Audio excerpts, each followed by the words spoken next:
Quando eles voltarem de lá, e eles falam que querem voltar antes do Natal, eles precisam ter esse nome já certo, muito bem encaminhado? Eu acho que sim, Marcela.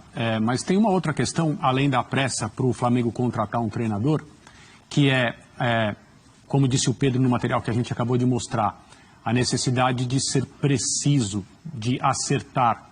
Só que isso é complexo, né? Como que você vai saber, numa eleição, entre aspas, com nomes tão distintos, em relação às ideias de futebol? São treinadores portugueses, mas são treinadores que propõem tipos de futebol diferentes. São treinadores de ideias diferentes. E mesmo que fossem treinadores com ideias muito semelhantes, as pessoas são diferentes. E a forma como elas trabalham, as formas como elas trabalham também. Não existem treinadores iguais.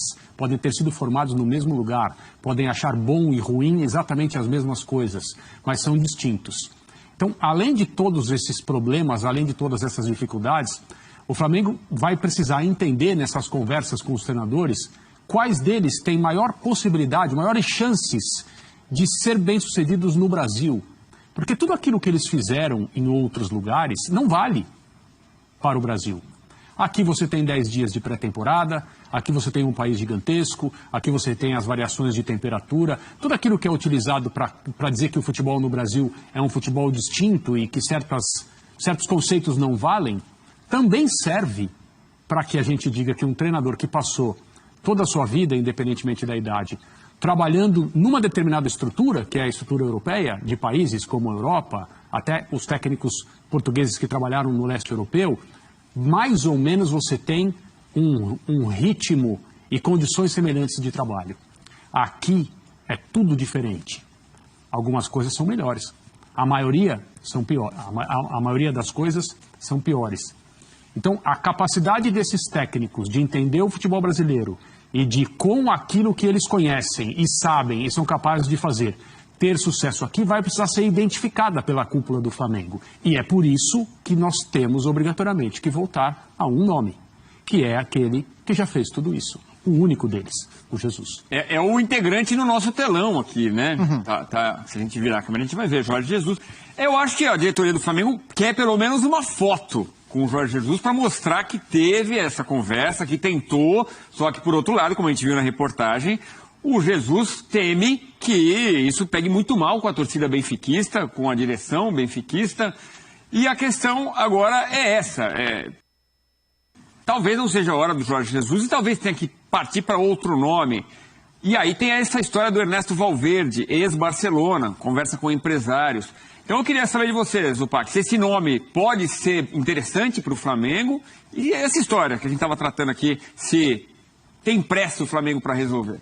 Nesse momento, o Valverde como uma oferta de mercado, claro que ele vai ser levado em consideração, né? O Flamengo não vai descartar, é um nome importante no cenário europeu recente, né? Pelas passagens que teve, especialmente no Barcelona, mas não me parece esse o principal foco do Flamengo. Acho que o Flamengo meio que conseguiu traçar um perfil de treinador em termos de metodologia, não só no jogo que esse técnico busca apresentar, mas também para entender um pouco melhor as metodologias, e é importante que o Flamengo busque metodologia agora, porque a última escolha que o Flamengo fez, e aí não sei se foi consciente, topando assumir o risco, ou de maneira inconsciente, o que atesta a incompetência no trabalho dos dirigentes, o Flamengo contratou um técnico que não tem na metodologia um ponto forte, e todo mundo sabia disso, né? Então ou o Flamengo topou correr o risco de ter o Renato, mesmo sabendo que a metodologia não era o ponto forte, ou o Flamengo foi incompetente e contratou um cara sem saber o que ele é capaz de fazer. E até por isso,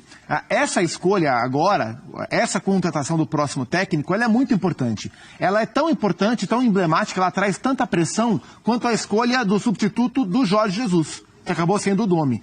Porque do Domi para o Rogério e do Rogério para o Renato, foram movimentos previsíveis, né? Quando o Domi cai, o Rogério estava em evidência no Fortaleza, tratado como técnico brasileiro de destaque, os caminhos levavam a ele. E quando o Rogério cai, todo mundo sabia que ia ser o Renato técnico do Flamengo, todos os caminhos levavam a ele. Nesse momento, nós não sabemos para onde os caminhos vão levar, porque o Mister está empregado, ele não vai assumir o Flamengo agora, muito dificilmente ele vai fazer esse movimento agora. Então, o movimento não é tão previsível.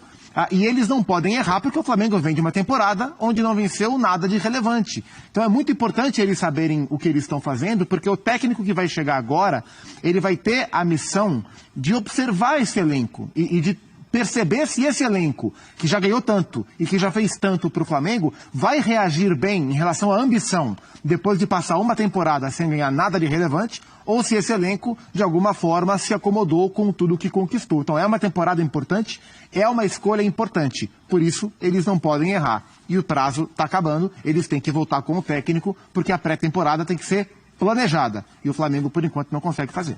Sobre a escolha do técnico previsível, a única coisa previsível neste momento é que virá pelo Galeão, o treinador, porque eu me espanto com isso ainda, como nenhum técnico brasileiro aparece na pauta do Flamengo. Jorge Jesus, o míster ao meu lado, é o nome mais cotado, é o nome que a diretoria mais gostaria de ter. Olha o que o Marcos Braz falou sobre o encontro que eles terão. Temos uma relação construída com ele. O Jorge sabe muito bem como foram as nossas primeiras conversas. Ele sabe o que botou na mesa para vir ao Brasil. Ele conhecia o Flamengo, tínhamos conhecidos em comum. E ele sabe que tudo que tratei com ele eu cumpri. Eu tenho este crédito com ele. Ele tem situação contratual, mas toda vez que vou a Portugal eu encontro com ele. Para mim, seria uma decepção eu ir para Portugal e ele não pagar um café, foi o que disse o Marcos Braz ao GE. Até porque o euro tá caro, né? O euro tá caro. Não precisava pagar. Cafézinho caro. Paga